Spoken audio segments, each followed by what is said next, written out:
आज हम एक ऐसी विषय पर बात करने वाले हैं जो हर इंसान की जिंदगी में आती है, चाहे हम कितने ही धार्मिक या आधुनिक क्यों ना हों। वो है क्षमा। और हम इसे समझेंगे बाइबल के सबसे बड़े उदाहरण से, यीशु मसीह। उसकी जिंदगी, उसके शब्द, उसके काम सब हमें सिखाते हैं कि क्षमा सिर्फ एक भाव नहीं, बल्कि परिवर्तनकारी शक्ति है। मैं इस बात की गारंटी नहीं दूंगा कि आप सुनकर तुरंत सब कुछ माफ कर देंगे, पर इस वीडियो के अंत तक आप समझेंगे कि क्षमा क्यों जरूरी है, कैसे काम करती है और आप अपने जीवन में इसे कैसे आजमा सकते हैं। चलिए शुरू करते हैं। जब हम क्षमा कहते हैं तो अक्सर दो चीजें हमारे दिमाग में आती हैं, या तो भूल जाना या कमजोर होना। पर बाइबल में क्षमा का मतलब इन दोनों से अलग और बड़ा है। क्षमा का मतलब है लड़ाई खत्म कर देना, संबंध को नया रूप देना और अंदर से अपना बोझ हल्का करना। यह पैरवी नहीं, यह शक्ति है। यीशु ने केवल बातों से नहीं, अपने जीवन से दिखाया कि क्षमा कैसे दूसरों को बदलती है और कैसे क्षमा करने वाला खुद आजाद होता है। अब हम कुछ घटनाओं पर नजर डालते हैं जहां यीशु ने क्षमा को जीवंत कर दिया। कभी सोचा है कि अगर आप किसी के लिए वही रवैया अपनाएं तो क्या होगा? जिसने आपको चोट पहुंचाया हो, उसे गले लगाकर नई शुरुआत देना। छोटा कदम शायद पसंद ना आए, पर प्रभाव गहरा होगा। जब फरीसी और धार्मिक नेताओं ने एक औरत को पकड़ लिया, पतिव्रता न होने का आरोप, वे उसे यीशु के सामने ले आए ताकि देख सकें वह क्या कहेगा। अगर उसने उसे माफ कर दिया तो वे कहेंगे कि वह नियमों का उल्लंघन कर रहा है। अगर उसने सजा दी तो वही दया कहां? पर यीशु ने झुककर मिट्टी में कुछ लिखा, और जब उन लोगों ने पीछे हटना शुरू किया तो उसने कहा, जो पापी नहीं है वह पहले पत्थर फेंके। धीरे धीरे सब वहां से चले गए। फिर यीशु ने उस औरत से कहा, तुझे भी मैंने माफ किया, जा और अब से पाप न कर। यह किस्सा हमें बताया कि क्षमा न्याय को मिटाने नहीं आती, बल्कि हृदय को बदलने का अवसर देती है। यीशु ने बहुत सूझबूझ से सिखाया कि जब हम किसी को जनमानस के सामने दंडित कर देते हैं, तब हम उसकी पुनरुत्थान की संभावना छीन लेते हैं। क्षमा वैसा दरवाजा खोलती है जिससे व्यक्ति आत्मनिरीक्षण और बदलाव कर सकता है। सबसे गहरा और अधिक चुनौतीपूर्ण उदाहरण है क्रूस पर यीशु।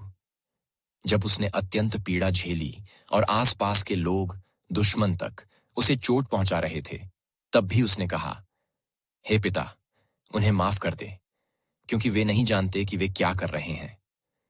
इसका क्या मतलब? यह दिखाता है कि सच्ची क्षमा में सहानुभूति इतनी गहरी होती है कि वह दूसरे के अज्ञान और अभाव को भी देख लेती है। यह हमें चुनौती देता है। क्या हम अपने शत्रुओं के लिए भी इतना कर पाएंगे? शायद नहीं, पर यही बाइबल का बुलावा है। हमारे उत्तर सिर्फ क्रोध या बदला नहीं, बल्कि दया भी हो सकती है। और याद रखिए, यह क्षमा किसी की हरकत को सही न ठहराते हुए भी दी जा सकती है।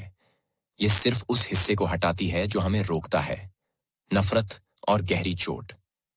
पतरस ने यीशु को 3 बार नकार दिया, और बाद में जब यीशु फिर से उभरता है तो वह पतरस से पूछता है, क्या तू मुझे प्यार करता है? 3 बार। प्रत्येक बार पतरस ने कहा, हाँ, और हर बार यीशु ने उसे जिम्मेदारी सौंपी। देखिए, यहां क्या खास है। यीशु ने पतरस की विफलता को उसकी पहचान नहीं बनने दिया। उसे माफ करके फिर से बुलाया गया।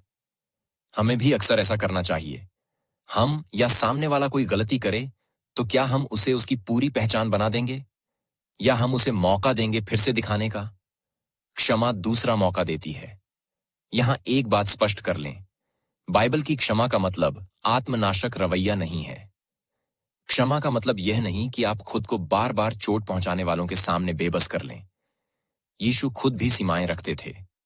उसने कभी भ्रष्ट या हिंसक व्यवहार को सहा नहीं। क्षमा मतलब पुनर्स्थापन की चाह होती है, यदि दूसरा व्यक्ति बदलाव के लिए तैयार हो। पर यदि न हो, तब भी क्षमा करने का मतलब है कि आप अपने हृदय से जहर निकाल रहे हैं। और कभी कभी क्षमा का अर्थ है सीमाएं तय करना।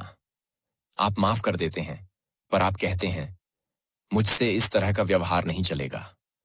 यह भी एक बुद्धिमत्ता है। क्षमा और सुरक्षा दोनों साथ चलते हैं। बाइबल और आधुनिक मनोविज्ञान दोनों बताते हैं, क्षमा करने से दिल की बीमारियां कम होती हैं, तनाव घटता है और नींद बेहतर आती है। पर इससे बड़ा लाभ यह है कि आपका आत्मिक जीवन हल्का होता है। जब आप किसी को माफ कर देते हैं तो आप अपने ऊपर से बोझ उतारते हैं। यह उतना ही व्यावहारिक है जितना कि किसी भारी थैले को उतारना। और बाइबल कहती है, यदि तुम दूसरों को माफ करोगे तब तुम्हें भी माफी मिलेगी। यह सिर्फ नियम नहीं, यह जीवन की गहराई है। दया चक्र बनता है। आप माफ करके दूसरों में परिवर्तन के लिए स्थान खोलते हैं। यीशु ने दिखाया कि क्षमा सिर्फ एक सिद्धांत नहीं, यह क्रिया है, शक्ति है और परिवर्तनकारी अनुभव है।